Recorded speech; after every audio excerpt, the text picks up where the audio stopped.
하죠. 주님을 기다리는 사람들. 주님을 기다리는 사람들.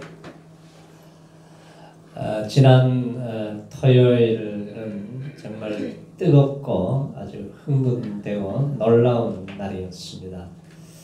카타르 월드컵 강호 우리 포르투갈과 경기에서 우리가 한 골을 먼저 먹고 그리고 동점골을 만들어서 이제 후반전을 맞이했는데 제가 그날은 너무 피곤해서 일찍 잤어요. 잤는데 어떻게 잠이 1시 반에 딱 깼는데도 축구가 궁금하더라고요. 그래서 핸드폰을 열어보니까 1대1이라고 나와 있어요. 그래서 시간이 보니까 한 15분 정도 남아서 누웠다가 TV를 마지막에 봐야 되겠다. 아직 가능성이 있기도 하고 힘들 것 같기도 한데 그래서 15분 딱 남았는데 TV를 딱 켜고 나서 금방 후반전이 끝나고 그런데 이제 그 6분이 더 주어졌잖아요. 축구 보셨어요? 네. 보셨구나 전부 다. 그래서 손흥민이가 볼을 딱 잡는데 70m를 막 쭉 달려가는데 옆에 보니까 우리나라 선수가 아무도 없어요. 근데 그 부분에 가가지고 수비수들이 한 3명이 막 에워쌌는데 언제 그 항희찬이가 말이죠. 항소잖아요, 항소. 곱이 불린 항소. 거기 와 있더라고. 그런데 그 세계적인 선수는 달라요. 그 다리 사이로 어떻게 공을 이렇게 넣어가지고 항희찬이가 딱 차니까 그냥 그대로 들어갔는데 참 대단했어요. 아주. 좋았죠? 네. 얼마나 참 감동적이었는지 감격의 그 승리를 하기는 했는데 그런데 우리가 16강에 올라가려면은 가나하고 우루과이하고 거기에서 결판이 나야 되잖아요. 그래서 그 팀들이 8분 추가 시간이 주어졌는데 그 4분이 그렇게 오래 가요. 예? 4분이 이게 빨리 가야 되는데 그런데 결국은 가나도 잘 버텨줘서 2대0으로 치어서 결국은 우리가 16강에 올라가게 된 참 대단한 감동을 주었습니다. 그래서 그 기다린다고 하는 시간이 참 그렇게 오래 느껴지기는 또 처음이에요. 보니까 남아공의 넬슨 만델라 전 대통령은 27년 동안 감옥에 있었습니다. 27년 동안 감옥에 있는데 그 딸이 아기를 낳았어요. 아기를 낳아서 안고 와가지고 아버지 우리 아기 이름 좀 지어주세요. 그랬더니 그 이름을 호프, 희망이라고 지어줬습니다. 너는 희망이다. 내가 감옥에 있는 동안에 희망이 한 번도 떠난 적이 없다. 그리고 앞으로도 희망은 나에게서 떠나가지 않을 것이다. 그러니까 그는 감옥 안에서도 늘 감사하면서 미래에 대한 희망을 꿈을 꾸면서 살아가니까 27년 동안 감옥에 있는 동안에 많은 사람 죽었습니다. 그런데 건강한 모습으로 추록하는 날 TV에 나왔는데 보니까 아주 당당해요. 27년 감옥에 있던 사람 같지가 않아요. 너무나 평안하고 기쁨의 확신에 찬 모습이었습니다. 그는 대통령이 되잖아요. 그리고 자기 자신을 죽이려고 그러고 괴롭히고 27년 동안 그렇게 고통을 준 사람들을 용서합니다. 하회위원회를 만들어서 그들을 다 포용을 했어요. 그리고 세계가 존경받는 평화의 상징인 노벨 평화상을 타게 되죠. 그럴 수 있었던 것이 뭐냐면은 만델라에게는 희망이 떠난 적이 한 번도 없었기 때문이에요. 요즘 우리는 무슨 희망을 붙잡고 살아가세요? 오랜 감옥 생활 속에서도 희망의 봄을 기다렸기 때문에 그 기다림은 진정한 자유와 소망과 사랑을 깨닫게 해 주었습니다. 그래서 기다림은 절망을 뚫고 새로운 소망을 향해서 나가는 거죠.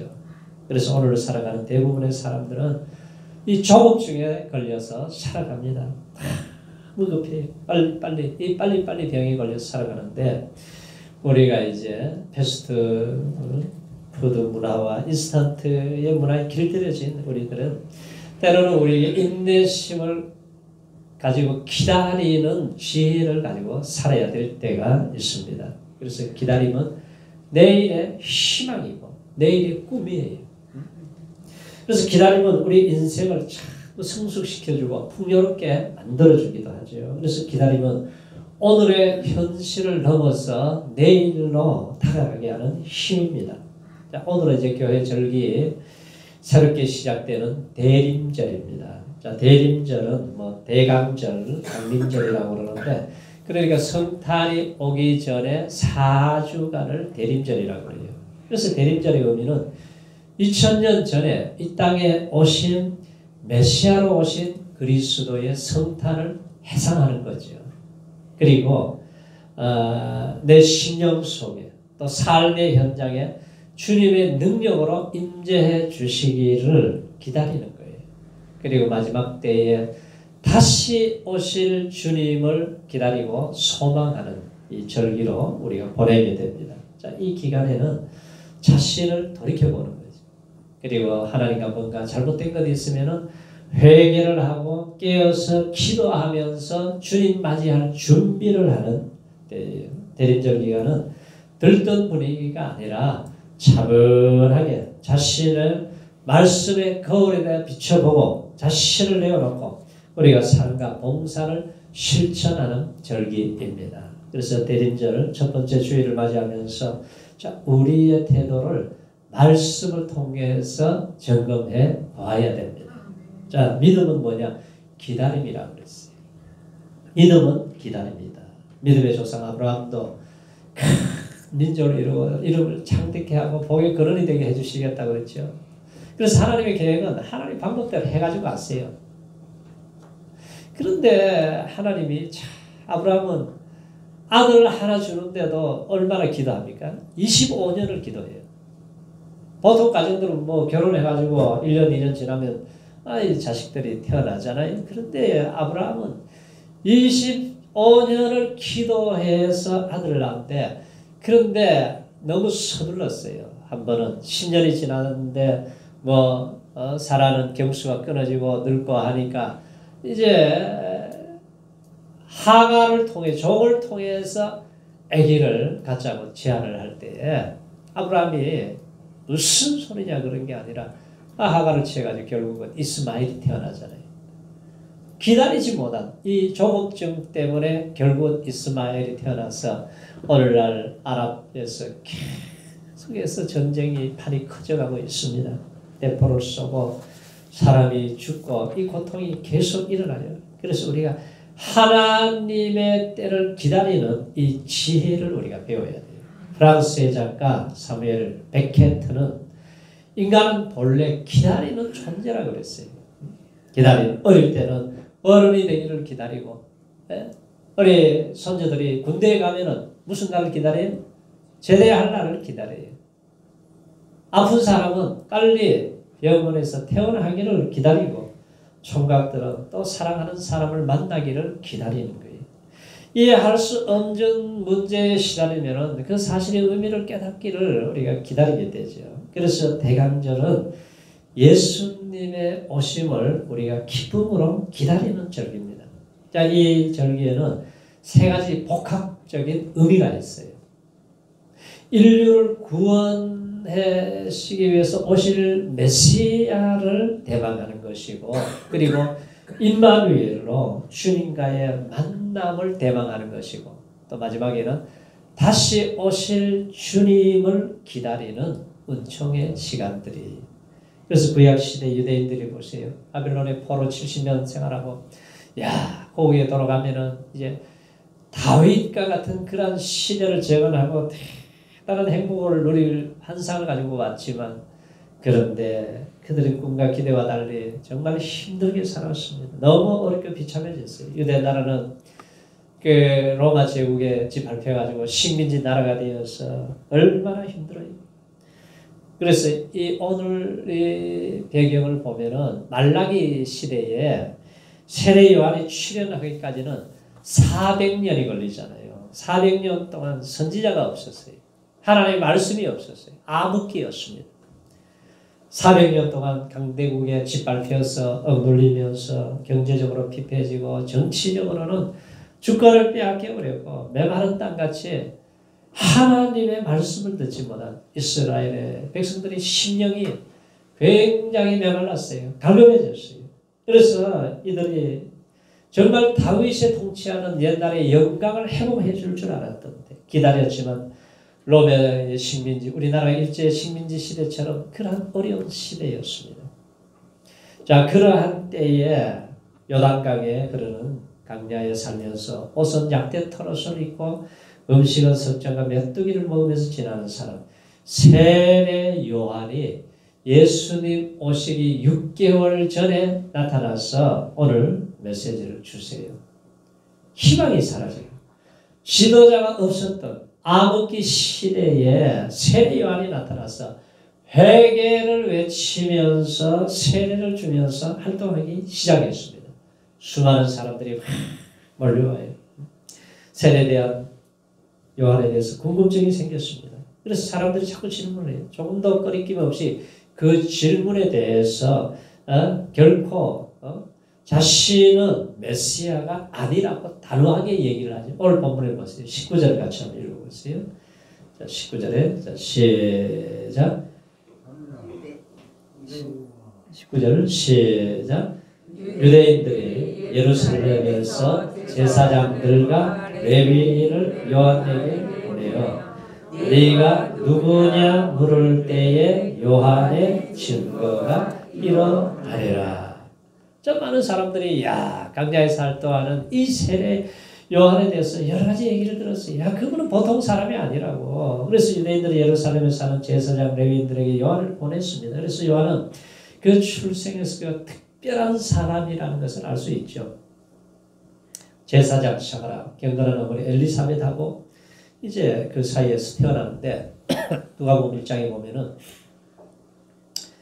나이가 많았어요. 사가라도 이제 아기를 낳을 수가 없어요. 그런데 샤가라 제사장이 당번이 되어서 이제 제사를 드리는데 하나님의 음성이 들려요. 야, 내 기도를 들었다. 놀라지 마라. 네가 아들을 낳으니 이름을 뭐라 하라? 요한이라 하라. 자, 그는 주님 앞에 이제 기쁨이 될 것이다. 포도주나 독주를 먹지 말게 하고 태중에 있을 때부터 성령으로 충만하게 될 것이다. 이 사람으로 인해 많은 사람들이 하나님께로 돌아오게 될 것이다. 엘리야 10년과 능력을 가진 사람이라는 것을 알려주었어요. 그러니까 외모를 보면 그냥 약대 털옷을 입고 석청을 먹고 사는 사람, 평범한 사람들과 다른 모습을 하고 있었고 또 강야에서 외친 그의 설교는 대단한 힘이 있었어요. 그래서 그 말씀을 들으면 막 통해자복하고 회개의 역사가 일어나고 그리고 많은 사람들이 쭉 따랐습니다. 그래서 제사장들과 레위인들은 유대인을 대표해서 도대체 광야에서 세례를 주며 회개를 외치는 이 사람의 정체가 뭐냐? 네가 누구냐는 거예요. 네가 그리스도, 네가 메시아냐? 그랬더니 나는 아닙니다. 나는 메시아가 아니라 그래요. 아주 정확하게 얘기를 하죠. 20절을 보세요. 20절에 시작. 요한이 그러네요. 말하고 숨기지 아니하고 나는 그리스도가 아니라 정확하게 얘기를 하죠. 나는 이 그리스도가 아닙니다. 이 요한의 인기가 대단했고 영향력이 대단했어요. 그래서 엄청난 파워를 가지고 있었어요. 말 한마디에 막 사람들이 눈물을 쏟아내고 얘기하고 세례를 받고 그러니까 얼마나 많은 사람들의 추종자가 많았습니다. 네? 어떻게 어쩌면 한마디에 그 말 한마디만 하면 죽는 신임까지 하는 사람들이 많았어요. 특별한 사람이죠. 근데 세례 요한은 잘 나가는 사람이지만 인기에 대해서는 세상적인 관점에서 별 관심이 없어요.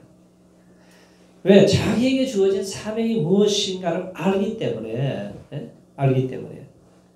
22절에서도 그러죠. 또 말하되 누구냐? 우리를 보낸 이들에게 대답하게 하라. 너는 내게 대하여 무엇이나 하느냐. 그러죠? 자, 23절에 그 자기 자신의 해야 할 일을 얘기합니다. 23절에 시작. 가로되 나는 선지자 이사야의 말과 같이 주의 길을 곱게 하라고 광야에서 외치는 자의 소리로라 하니라. 자, 여호와는 자신에 대해서 자신 이사야 선지자 예언한 것을 주의 길을 곱게 하는 광야에 외치는 자의 소리다.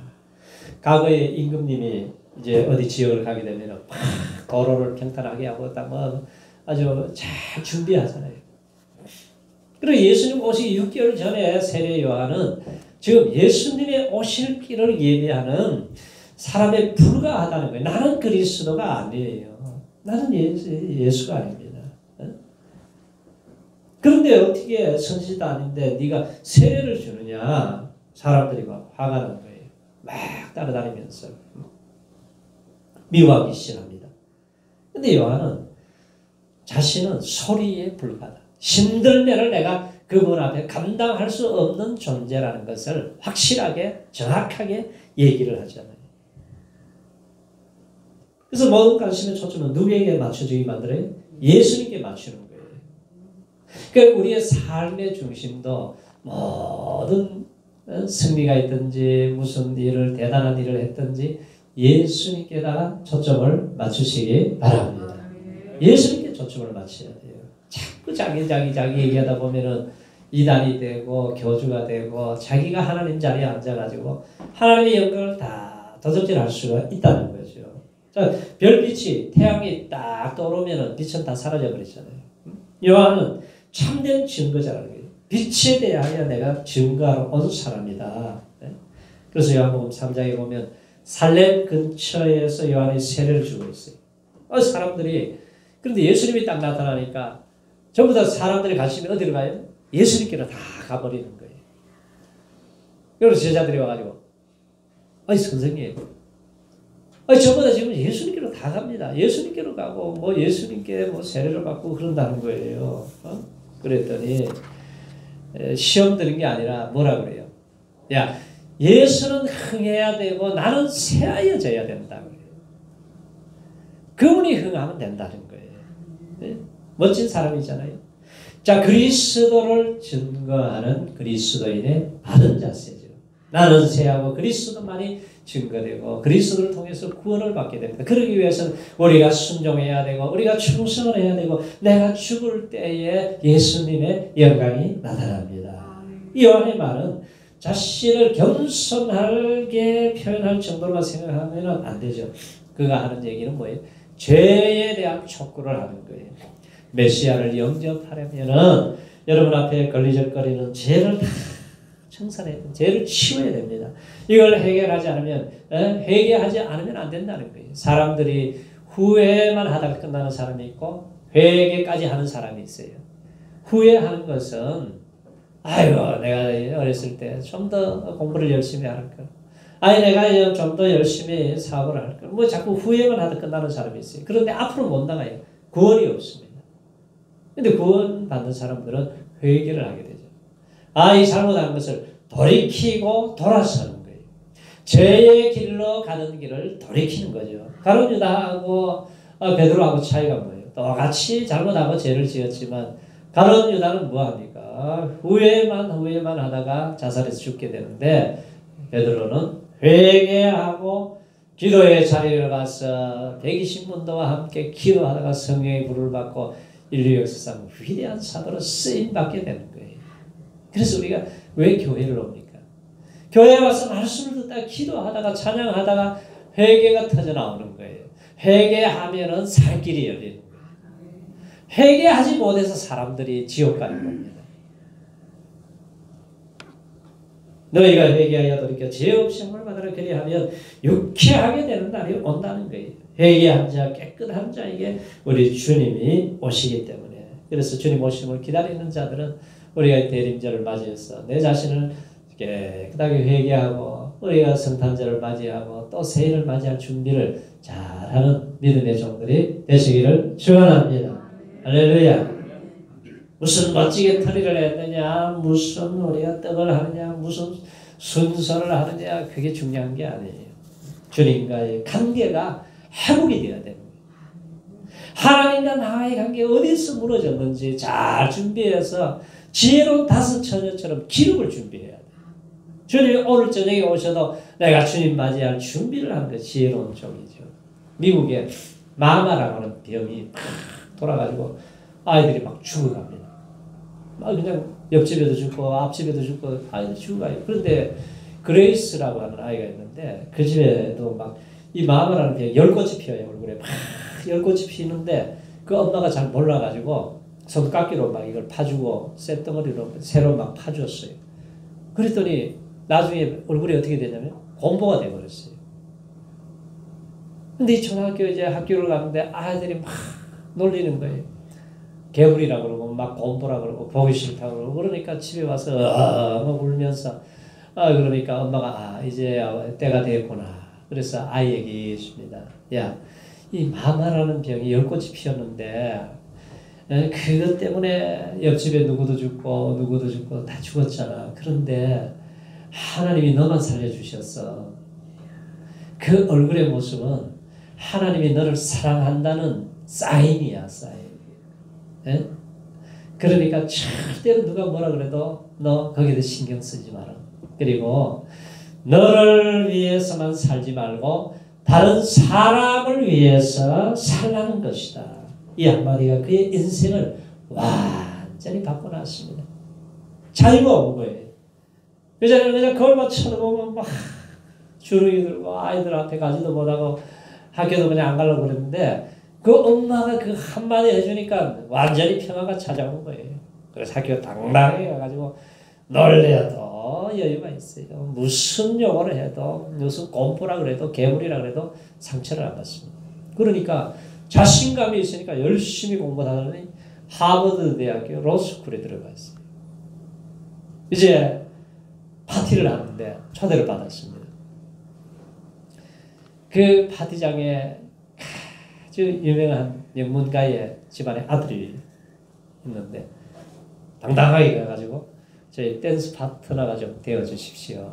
그랬더니 에이 안 된다는 거예요. 그래도 포기하지 않고 또 가서 또 얘기를 아유 공부하면 내 춤 못 춘다고 그러는 거예요. 그래도 포기하지 않고 뭐 하려는 게 없어요. 왜? 자유가 있으니까. 내가 왜 이렇게 얼굴이 됐는지 스토리를 내가 좀 얘기해 줄 테니까 들어보겠냐고. 그 얘기해 보라 그랬더니 쭉 얘기를 하는데 이 남학생이 말이죠. 굉장한 감동을 받았어요. 보통 아이들 같으면 몇 번 상처를 주면은 그냥 막 욕을 하고 아주 그냥 삐뚤어져 버리고 가버리는데 얘는 그런 게 없는 거예요. 얼마나 성품이 좋은지. 그래서 얘기를 쭉 들어가지고 감동이 되니까 교제를 하게 되고 결국은 결혼을 했습니다. 결혼해가지고 남편은 상원 의원이 되고 그레이스는 하원 의원이 되었어요. 자, 우리가 상대방에 상처를 주고 고통을 준다고 해서 개울이라고 해서 우리가 그것 때문에 우리가 넘어질 필요는 없어요.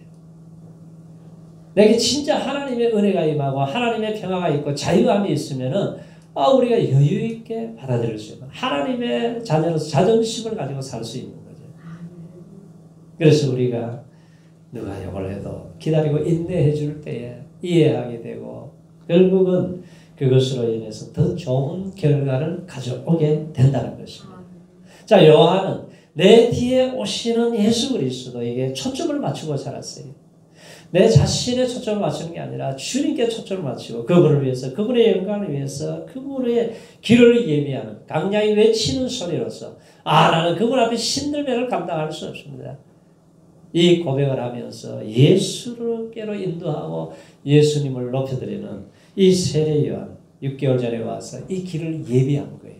그래서 우리가 대림절 우리가 한 주간을 또 우리가 보내면서 초림을 간절히 기다렸던 성도들처럼 내 자신은 얼마나 주님을 사모하고 기다리는지 내가 정말 주님을 만나고 싶은 마음이 얼마나 간절한지 한번 생각을 해보세요. 그리고 다시 오실 주님을 우리가 잘 기다리고 지혜로운 슬기로운 다섯 처녀처럼 기름 준비 잘 하시기 바랍니다. 오늘 밤에 오셔도 내일 오셔도 내가 주님 맞이할 준비 잘하는 사람이 가장 지혜로운 종이 될 줄로 믿습니다. 그래서 우리가 주님 우리가 이 초대교회 때는 그렇게 오실 메시아를 대망하고 기다렸지만 이제는 지금 뭐예요? 부활 승천하셔서 지금 하늘 보좌 우편에 계셔서 나를 위해서 기도하고 계시고 이제 마지막 때의 모습을 보여주시면서 다시 오실 주님 주께서 호련과 천사장의 소리가 하늘의 나팔로 친히 강림하실 그날이 되면은 우리가 영광스럽게 주님을 공중에서 영접하게 되는 신령한 몸으로 변화되어져서 영원한 우리의 삶을 예비해 놓으신 그 주님을 우리가 찬양하고 경배하고 주님과 날마다 동행하는 삶으로 승리하시기를 축원합니다.